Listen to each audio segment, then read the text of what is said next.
সত্যি কথা বলতে কি বন্ধুরা, জানো যে কথাটা আমি মনে প্রাণে বিশ্বাস করি, সেটা হলো ভগবান যতক্ষণ না তার দুয়ারে আমাদেরকে ডাকছে ততক্ষণ কিন্তু আমরা সেখানে পৌঁছতে পারবো না।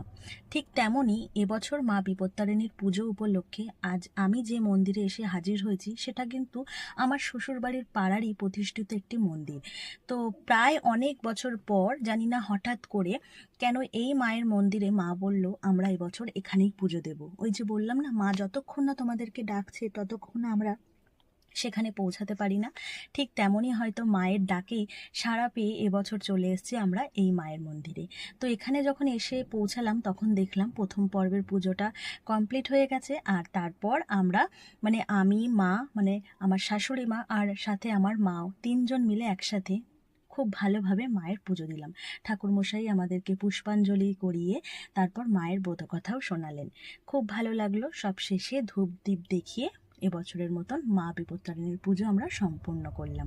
তারপর একে একে মায়ের ওই মন্দিরের দালানেই বসেই একে অপরকে আমরা এবছরের পুজোর ধাগা পরিয়ে দিলাম।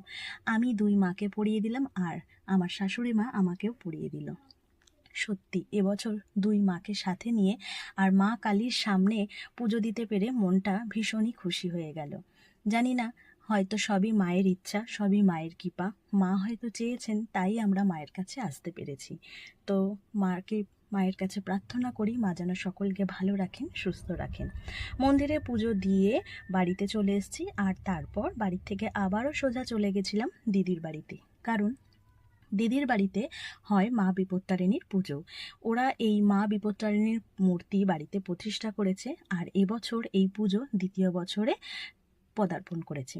শুধু পুজোয় নয়, পুজোর সাথে থাকে নানান খাওয়া দাওয়ার অনুষ্ঠান।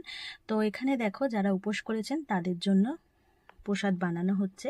তো সেই কাজে আমার এই দিদি আর মামিমা তো সাহায্য করছিলেন আগের থেকে। তো আমি এসেও ওদের সাথে সাথে একটু সহযোগিতা করলাম।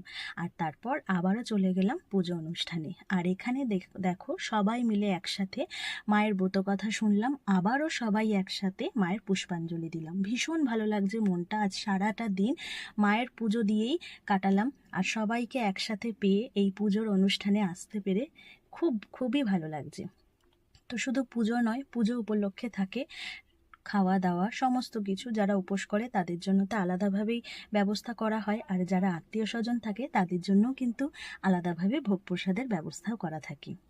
মা বিপত্তারিণীর পুজোর দিন এবছর আমরা ভীষণ ভালোভাবে কাটালাম। মা তুমি সকলকে ভালো রেখো, সকলের মঙ্গল করো, সুস্থ রেখো সবাইকে, আর বছর বছর যেন তোমার পুজোটাও করতে পারি।